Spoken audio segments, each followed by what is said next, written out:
quite a few reports to get through, and so we're bringing forward the update on the Eastern Busway project. And as the team are coming up there, I'll just remind people this is a pretty significant project that's funded by the government and Auckland Council and the regional fuel tax. Confirmed budget of 1.3 billion. So we're dealing with some pretty significant funding here. Funding are confirmed for stages 2 and 3, but an application still required for stage 4. So before us today, we have the team there. I think it's led by Jane Small, AT's Group Manager. So welcome, Jane. Maybe you can introduce everyone, and over to you for the presentation. Is that working? Yes. Kia ora tātou, everyone. So with me I have Tom Willits, who is our AT Owner Interface Manager based in the Alliance. So he provides the interface between AT and the Alliance that is made up of Jacobs and Fletcher's, Asiona, ACOM, who are the 4 participants along with AT. And I have Dean Coots with me as well, who is the lead designer based in the Alliance, and his home organisation is Jacobs. So we've just got a few slides we're going to take you through. That's a great photo there of the sod turning, and then we'll just move to the next slide, please. I won't take you through the agenda in the interest of time because I know we've only got a 10 to 15 minute slot. So just if we move to the next slide.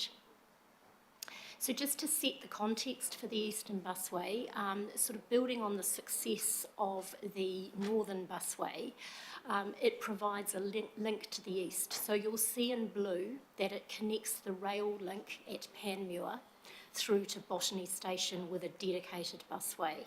And the other blue line from Botany to Auckland Airport is what we call our Airport to Botany project, and that is currently going through a route protection process. So there will be a full dedicated busway from the Panmure station through to Auckland Airport and feeder services into that. It's expected to carry 18,000 passengers per day in 2028, so that's about 4 times as many passengers as we had pre-COVID.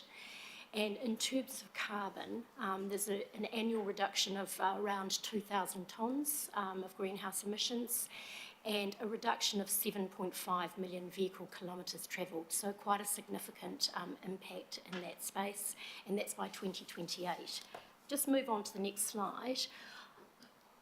I'll just talk you through, so this is the project itself, and I'm going to hand over to Dean in a minute because we have a flyover, so 2 videos to show you, which will actually show you the route as it moves through, which has been prepared.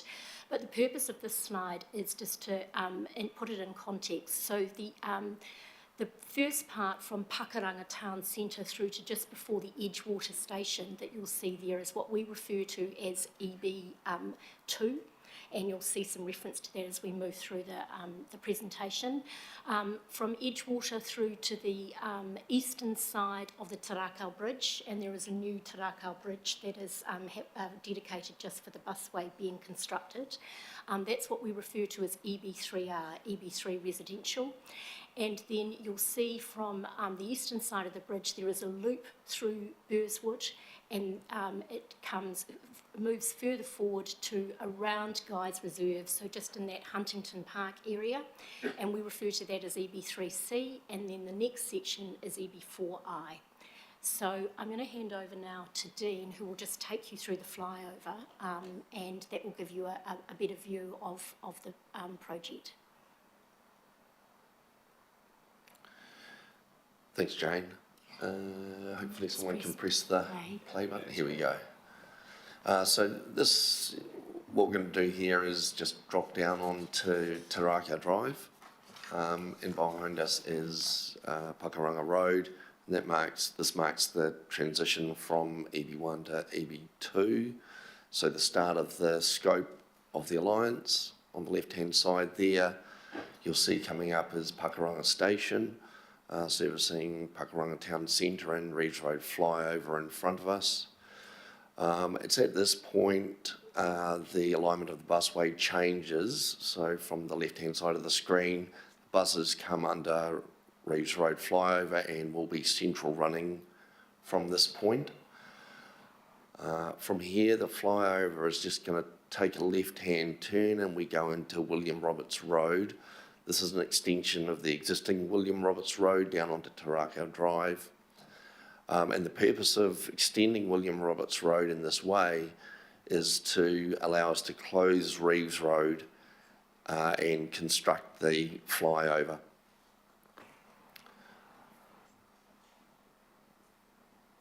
And you can see here just the transition between the new extension of William Roberts Road and the existing William Roberts Road.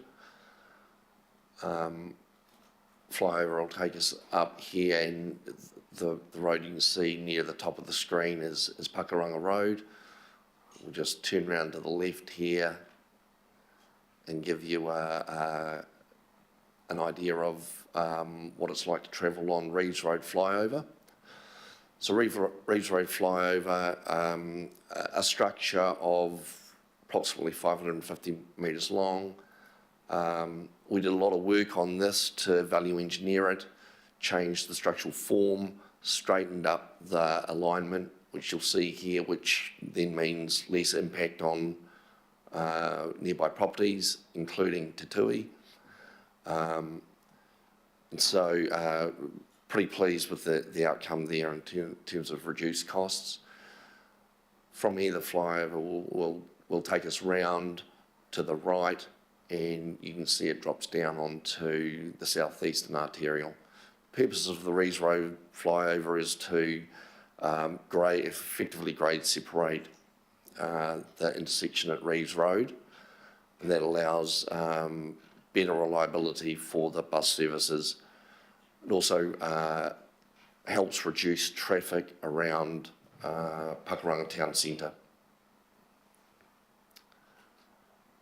Okay, so if you can go to the next slide, please, and the video there. So this is the EB3R section you heard Jane mention before. Just to the east of Reeves Road flyover is where this video starts. Again, busway is central running along this section of the alignment. And you can also see dedicated footway and cycleways on either side of Taraka Drive here, all along this section, in fact. We're just coming up here to Edgewater Station. And around this area, we got quite a bit of feedback from the community, which I think was really good and helped influence our design here. We got feedback that the Edgewater shops were really important to the community, and so we worked hard with the design to make sure that those shops were retained, and had to change the design quite considerably from previous versions. We also got feedback that the community wanted to retain one of the signalised intersections at Edgewater. Again, the team has taken on that feedback and done a great job of incorporating that into an updated design as well. We're just coming in here to Gossamer Station, obviously at Gossamer Road. Like Edgewater Station, this is a split platform, so not directly across from each other, but provides good access to River Hills Park as well at this location.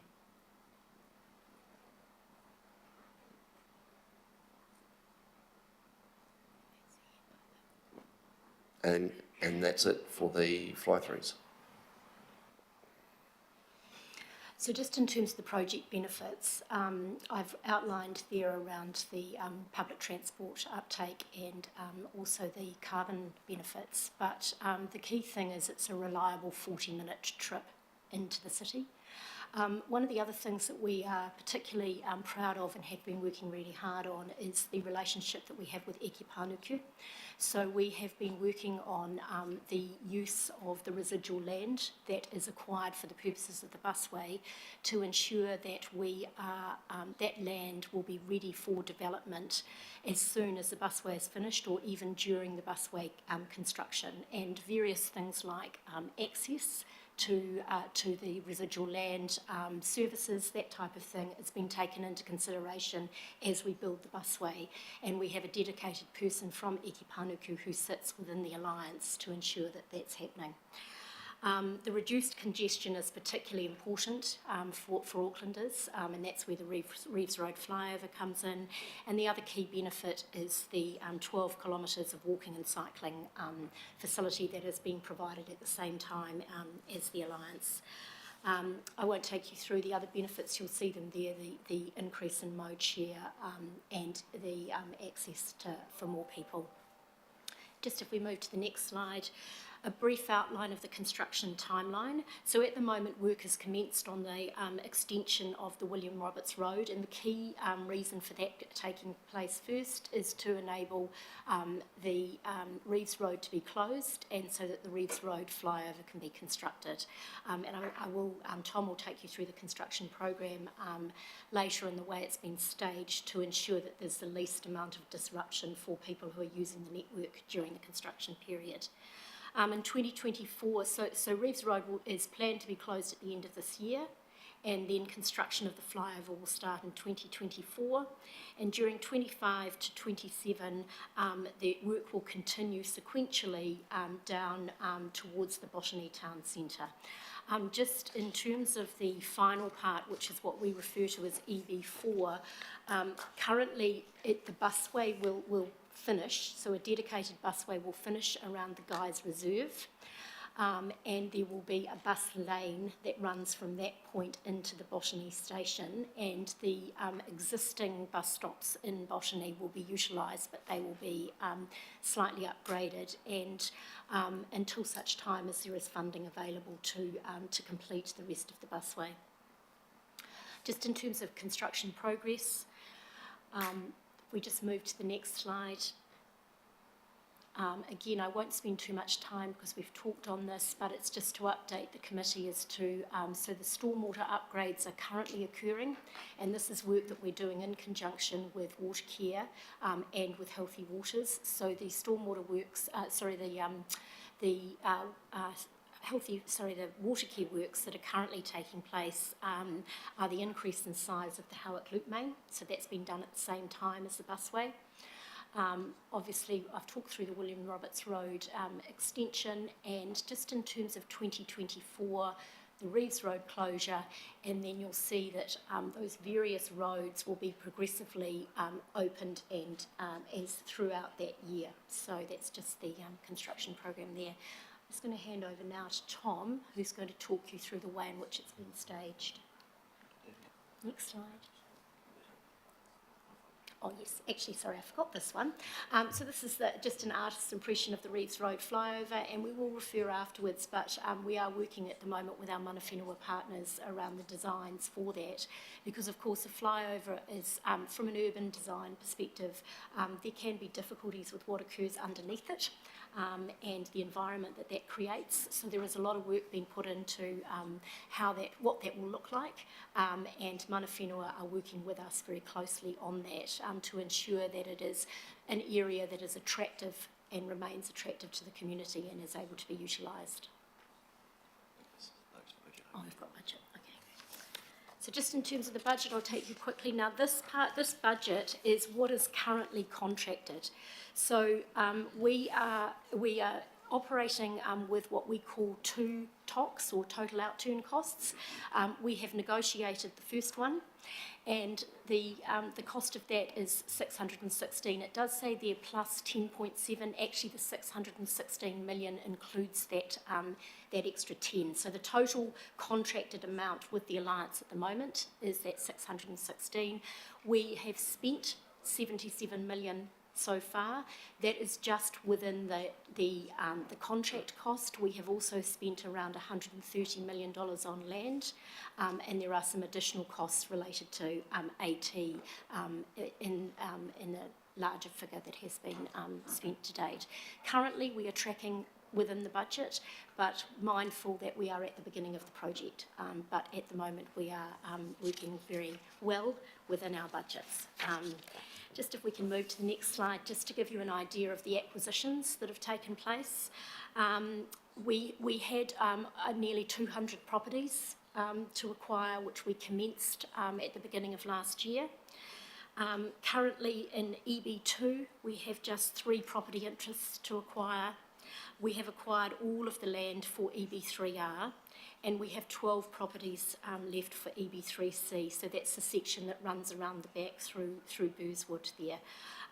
And for EB4, the purchase of those properties is delayed until we have additional funding.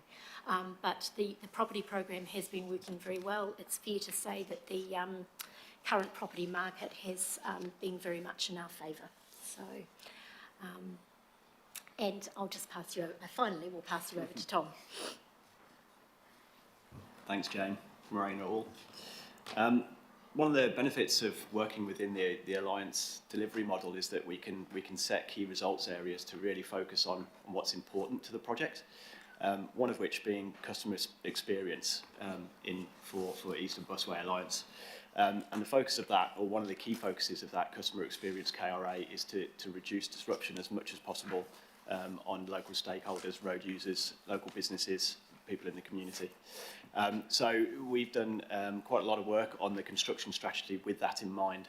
As what was shown on the design slides earlier, we're effectively creating two new additional lanes of traffic, which will constitute the busway. And in order to do so, we've purchased and acquired the majority of the land to the south of Tirako Drive. And that's what's shown here in that first slide. So the construction methodology along Tirako Drive effectively uses that southern area of land to initially construct 2 new running lanes. And that leaves the existing Tirako Drive operational, so it maintains the existing number of running lanes on Tirako Drive while we construct 2 new lanes to the south side. If we then flick to the next slide, with those 2 new lanes constructed, we can move traffic onto those 2 new lanes, allowing us to actually construct the busway lanes in the centre of Tirako Drive. If we move to the final stage, once the busway lanes have been constructed, just flick to the next slide, please. We can then turn our attentions to the northern side, where we can finish the works on what is currently the existing carriageway. So obviously, during that process, that allows us to reduce the amount of impact on road users as much as possible along Tirako Drive. And if we flick to the next slide, that's the final solution that we end up with. So we've got the 2 westbound lanes to the right-hand side of the slide, the central running bus lane, and then the eastbound running lanes to the north side of Tirako Drive. At Eastern Busway Alliance, again, with customer experience and communities at the front of our mind, we've got a brilliant stakeholder engagement team who are regularly in communication with the local community, elected members, the local board, etc. One of the key items that we've had feedback on is the raised crossings that we were proposing as part of the design. Simeon Brown, MP for Pakuranga, held a public meeting in early April where we held the public's views on those, and we received feedback on those raised crossings. We're in the process of evaluating that feedback, reaching out to heavy haulage companies and emergency services in order to re-evaluate and just ensure that those raised crossings are the right thing for us to do. And we are aiming to provide that response by the end of May. We just flick onto the next slide. Again, this is just a slide showing how we're engaging with the community. We meet on a monthly basis with Mana Whenua partners. We hold regular meetings on an individual basis with stakeholders and businesses, and we also hold group meetings as well. So we're always out and about in the community explaining what it is we're doing as part of the project. And as a consequence of that, we've had some really positive feedback from the community, both on how we're communicating regarding construction, but also the project itself. I won't read those quotes out, we can read them on the screen, but those are effectively quotes that have been provided as part of our EB2 and EB3R Notice of Requirement submissions from members of the public. Anything on that point, I'll hand back to Jane for benefits. So I have referred earlier to the Mana Whenua Partnership. We are working very closely with our Mana Whenua partners, and we were very pleased that they have submitted in support of the consents. And we are continuing to foster that relationship and look on how we can build on it as we continue through the project, not just with regular meetings, but actually in a more meaningful way. Just if you could move to the next slide. Again, I've referred to this earlier, but we're taking as far as we can a dig once approach. So as part of the project, we need to shift utilities. There are some key stormwater and wastewater utilities in the area. Both Watercare and Healthy Waters are taking the opportunity to do what we call betterment work at the same time. So work has commenced, as I said, on the Watercare Howick Loop Main, which is in William Roberts Road. So the idea of this is to ensure that there's not sort of in 5 years' time or just after completion of the busway that it's been dug up because there are other utility works that need to take place. Just if you could move to the next slide. In terms of sustainability, again, it is really important to the Alliance and to AT.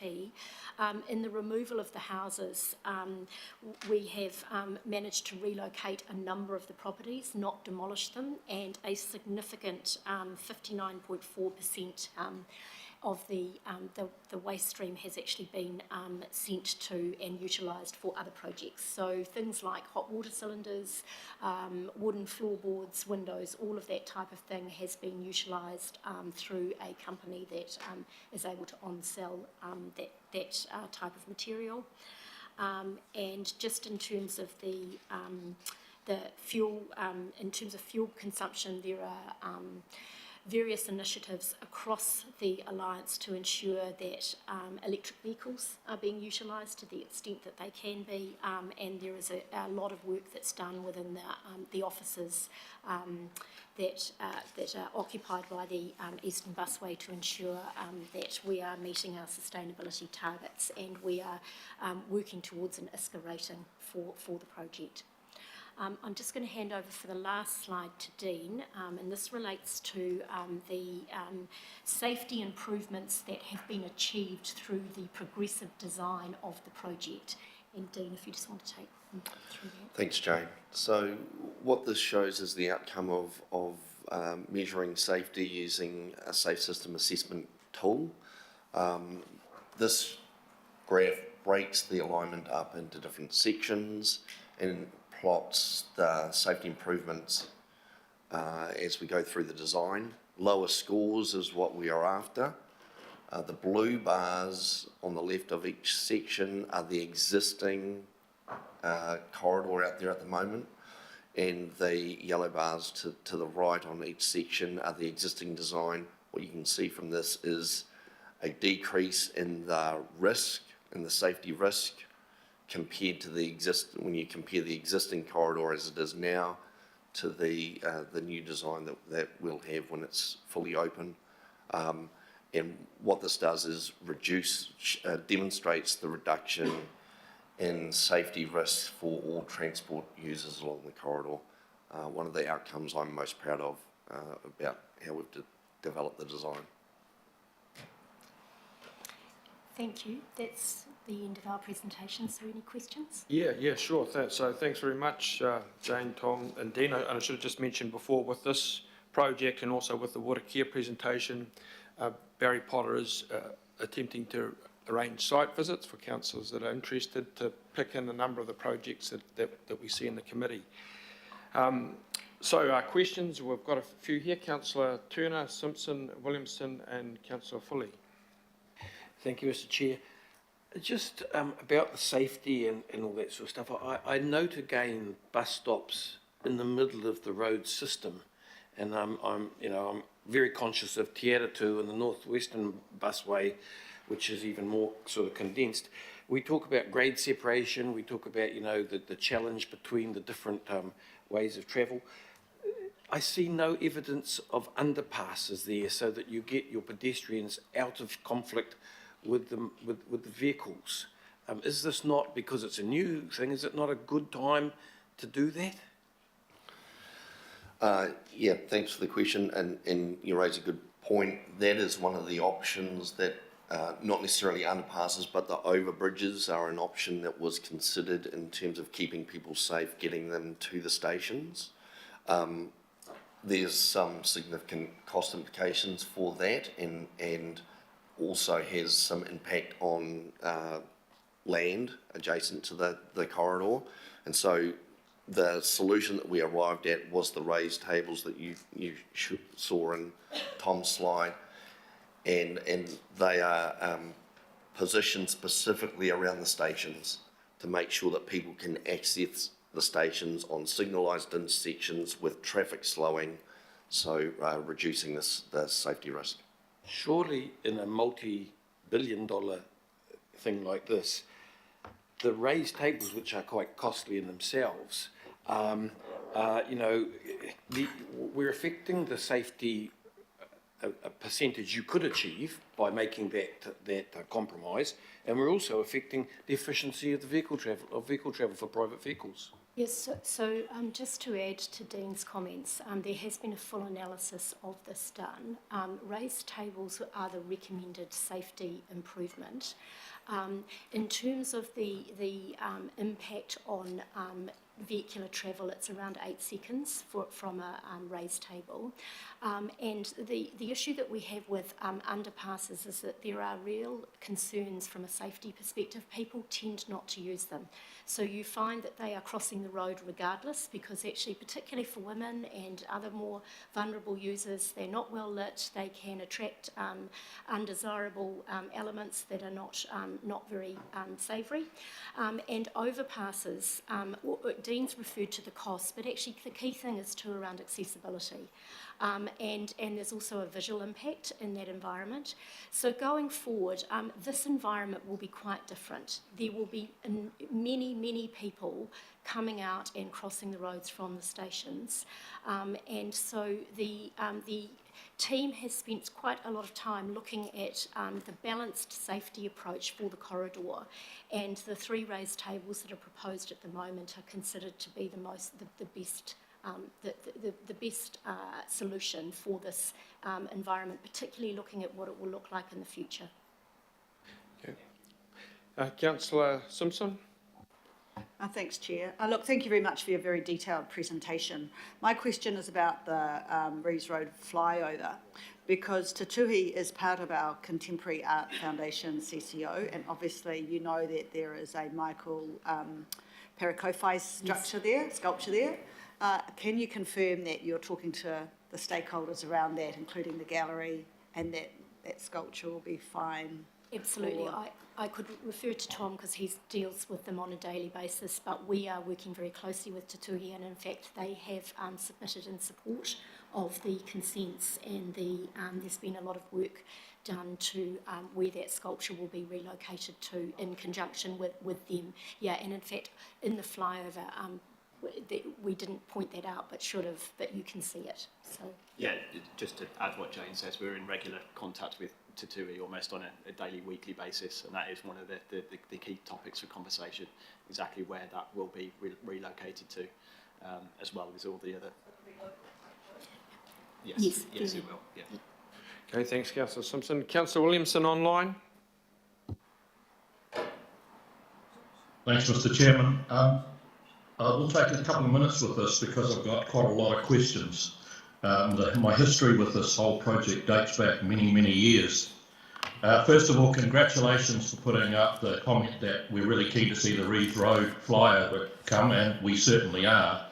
But I want to let councillors know that back in 2015, the then chairman of AT put out a press release saying it would be delayed for at least a decade, huge kerfuffle occurred from the public, massive public meetings. AT then finally put out another press release, we're sorry, we didn't mean it and it won't be a decade. That was 2015, and today we hear that the Reeves Road flyover will be operational in 2025. I got a feeling that's a decade. But I want to also raise some concerns that actually flow into Councillor Bartley's patch as well. I argued very strongly at the time that if you cut the Rounder Lagoon Drive down to one lane so that you can put this incredible busway with an incredibly wide cycleway and walking way for which there are almost no cyclists on it, you will wreak havoc with the motor cars because we've got 2 lanes and we're going to go down to 1 and it's already not coping. And I can tell you now, and I see Councillor Stewart's online, we come home regularly down the Ellerslie-Panmure Highway, very regularly, last night, for example. And the GPS just says, avoid Panmure, try to go somewhere over and get over to the Waipuna Bridge. The delays around Lagoon Drive, the absolute blocked, locked and stopped is shocking. But if, as Councillor Stewart will confirm, you do try to hang on for the very, very, very elongated drive, you will pass a cycleway for which you are very likely not to see a single cyclist. And you will see a number of double-decker buses, which I've photographed and filmed if you would like the evidence, or you can come with me anytime and sit on that, for which the bus has only one person and that's the driver. And so I want to know that we don't only get the sort of gold-plated, look, it's a fantastic busway and it's great to have, and we're going to have a cycleway and a walking way as well. I'd love to see in this presentation some numbers which show what the increase in congestion has been for the motor car, because I think it's been horrendous and I had forecast that in advance and now it's happened. And anyone that wants to try and get through that Panmure roundabout and down onto Lagoon Drive and off to the Pakuranga-Howick Road at night, you just are literally wasting your time. So can I ask, this is the question, could I ask that we get some data, some load factors for the buses by time of day and direction? And can we get some congestion figures presented to us to show what the delay is every morning on the way in and every night on the way out because Lagoon Drive having been brought down to 1 lane? Because if you're doing benefit cost ratios, it's not good enough to just go on about the benefits and how good things are without showing what the damage and the detriment that's been caused has been. I'll leave it at that. Okay, thank you. Would someone want to pick that up, particularly as it goes to more information on the load factors on the buses and congestion figures? Do you have any information? I don't have that information to hand, as in the past load figures. I do know that one of those particular routes is one of our most, number 70 is one of our most successful routes in terms of passenger uptake. That was pre-COVID, but I can certainly get the team at AT to supply the current congestion figures, and we can look at supplying information which we have sent before to other people around the utilisation of the current bus services in the Pakuranga area. Okay, thank you. So maybe that could be sent to Councillor Williamson and Councillor Stewart in particular, and any other councillors that are interested in that information, but certainly those two, probably Councillor Bartley as well. Okay, Councillor Foley. Kia ora, thank you, Chair, and thank you, team, for that presentation. That was really, really good. I've got, just a comment and then a question. It's great to see that you're working really well with mana whenua, and also lovely to hear that you're considering designs for the flyover because, you know, on the slide it does look rather bland, and we can see from past designs around the city that it's a lost opportunity. So really great to hear that, and I encourage you to keep doing that. My question is about the other areas where you might be able to partner with target groups. So we, you know, in the past we've called that social procurement when we've got big projects like this. I'm mindful of the Puinui bus station that we built in my area, where we saw lots of people who'd lost their jobs during COVID being able to get employment there. And so is it too early to ask those questions, or have you thought about social procurement, because there's a huge employment opportunity here going forward? Yes, there are, and certainly through the constructor the constructors that we are using. They are looking at social procurement, and it is a part of, when we put the tender out, that was part of the tender process for them to tell us how they would deliver on that. So that's currently taking place. In terms of partnering with others, when I talked about the removal of the houses, 2 of those houses have gone to a Manukau Polytechnic, where young people are doing them up through both electrics and trade. So we're pretty proud of that we were able to gift those to the Polytechnic, and they are being utilised at the moment. So that's one example. There are others. I can't think of others at the present, but we are looking for every opportunity where we can partner up with local businesses. Probably other just very small examples is before the Reeves Road premises were available, we used Te Tui for all of our meetings, so we contributed in that way for that, and we use local catering firms if there's anything that for the sod turning, for instance, and look to partner with local businesses around how we can, where we can. Kia ora, thank you for that. Kia ora, Chair. Thank you, Councillor Fully. Councillor Ferry? Thanks. I've got 2 questions. And I just note that if I recall correctly, the 70 is the most successful bus route patronage-wise after the Northern Expressway buses, which has been raised in this forum before. The Eki Panuku involvement in Pakuranga. So obviously we're discussing Eki Panuku's budget and future and so on. I wasn't aware that Pakuranga is a transform, unlock or support location. Is that correct? And I mean, I imagine that we're going to look at that list again in the long-term plan. That's the usual process. So could we just have a bit more information about that? And then I've got one other very small question. Yes, so Eki Panuku has currently been taking the proposal through the local boards for it to become part of their transformation. I understand that it is also being to governing body as well, so they are working through that process at the moment. Probably in terms of more detail around exactly where they're at, I would need to defer to them around, and thinking about it too in the context of the key point that I really wanted to make is that we are working closely with them to ensure that at the time that the land is available, we aren't compromising the developability, if you like, of that, so that we're getting the best benefit out of the surplus land.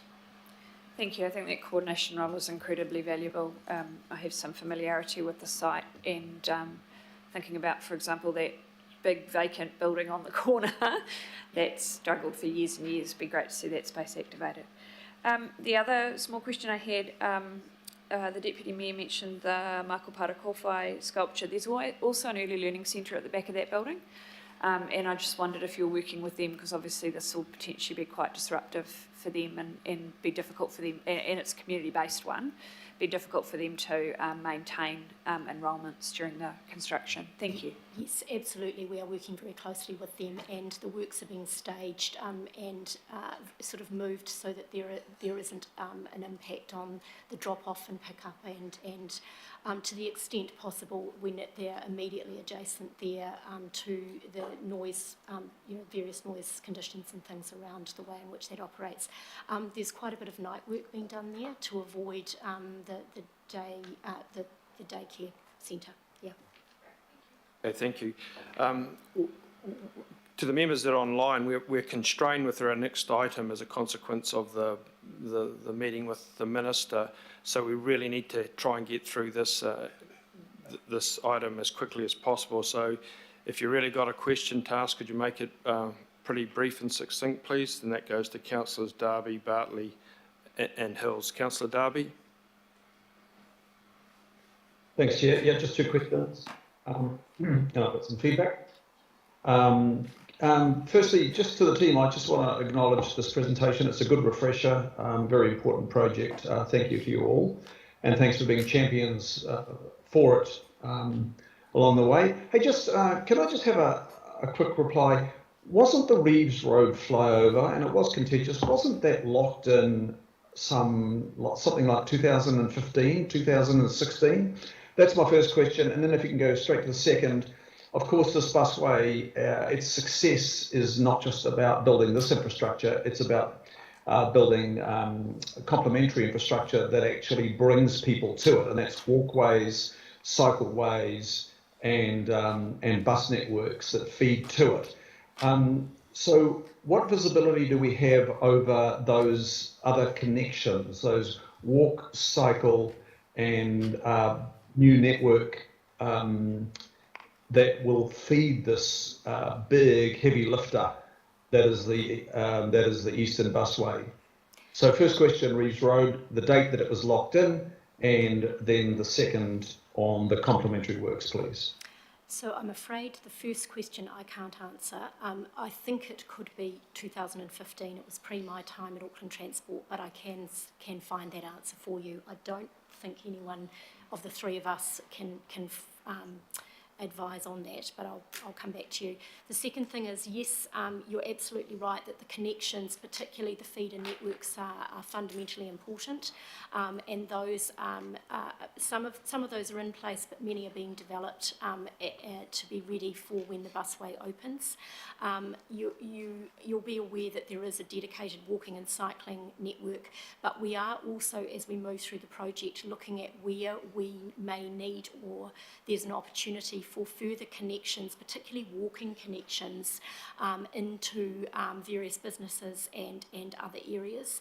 And taking the, while it was fairly contentious at the time, taking the loop into the back of Burswood with that station does provide us with a much greater walking catchment and cycling catchment on the local road network there.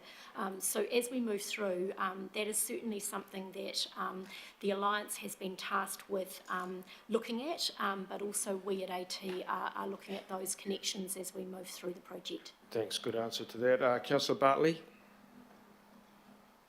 Thank you, Chair. I just wanted to say thank you to Auckland Transport for the efforts to try and deal with the congestion as a result of closing Church Street. But what can we do better next time to prepare our communities for when we do close some roads, because the congestion is still pretty bad on the Panmure side leading into Pakuranga. And then also my other question is around safety. We're still having safety issues with the new road layout for the where the Panmure roundabout was, so people are still driving into the wrong lanes. So I do have serious safety concerns there. Thank you. So thanks for raising those matters. I can't directly address those today. Obviously, we always try to do better with traffic management and are continuing to look at improving. But in terms of the safety around the Panmure roundabout, I can take that back to the team and get them to make contact around that. Thank you. So we appreciate that, Councillor Bartley, if you could get back to her on that. And finally, Councillor Hills. Thank you, Chair, and thank you for this update projects, and thank you for those answers on the overpass and underpass. I'd love if we could have that sent, some sort of business case information sent to us, because we always get asked and we know how costly and expensive and unsafe they are, so if that could be sent to us. My other two questions, just one, the first one is on stormwater. Have you re-looked at any of the designs to improve the permeability, the planting, rain gardens, etc., especially since the Auckland floods, if there's any more opportunities to add more of that? And then my third question is around the cycling. So the Northern Busway, we never had many people cycling to it, but that was because we didn't have cycle infrastructure for parking. Then we had some when it was uncovered, and now that they've recently put in covered parking, all of it is full, like very full of bikes parking there, because we've actually provided facilities. Are all those going to be put in at the time? And once again, just want to thank you. This is obviously the second biggest project after CRL, and the community there must be pretty excited about that investment. So to answer the first question, just trying to make sure I've got them, in terms of walking and cycling, yes, it's been provided at the same time. There's no proposals for park and ride on the Eastern Busway. So it is all either feeder services or walking and cycling. Just your final question, can you just repeat that, sorry? Oh, sorry, I wasn't talking about park and ride, I'm talking about cycle parking. Is there going to be no cycle parking? Yes, sorry, I misheard you. Absolutely, there is cycle parking at the stations, and it's been provided as part of the station design and construction. And then Cool. your final question was the other question was just stormwater. any opportunities for stormwater improvements since the January floods, thinking about the future. So Healthy Waters, the Eastern Busway project itself is improving the stormwater in the area significantly, but also at the same time as the project, Healthy Waters is taking the opportunity to do some significant, what we would call betterment improvements, which will improve the flooding, current flooding in the area and other issues. So we are working with them on that. All right, okay, so thanks very much, Jane, Tom and Dean. Very comprehensive presentation. Barry Potter has confirmed that the Eastern Busway will be one of our site visits, and hopefully we'll get a few people along to that. So thank you very much. Do we have someone to move the recommendation? Councillor Filipina, seconded by Councillor Fletcher. Does anyone want to speak to it? I think we've all had a pretty good shot at that. No, so I'll put that recommendation to receive the update on the Eastern Busway. All those in favour? Aye. Against? No, carried. Thank you very much again. We're planning to have our lunch at 1 o'clock. While we're at a time constraint with Kiwi Rail, while Dave Gordon comes up, we'll have a little break, just a couple of minutes to stretch your legs, but just a couple of minutes, and then we'll go into that presentation, and hopefully we'll get that through by 1 o'clock at least, when we can have lunch. Okay, thanks. A couple of minutes break, and perhaps Dave can get himself ready.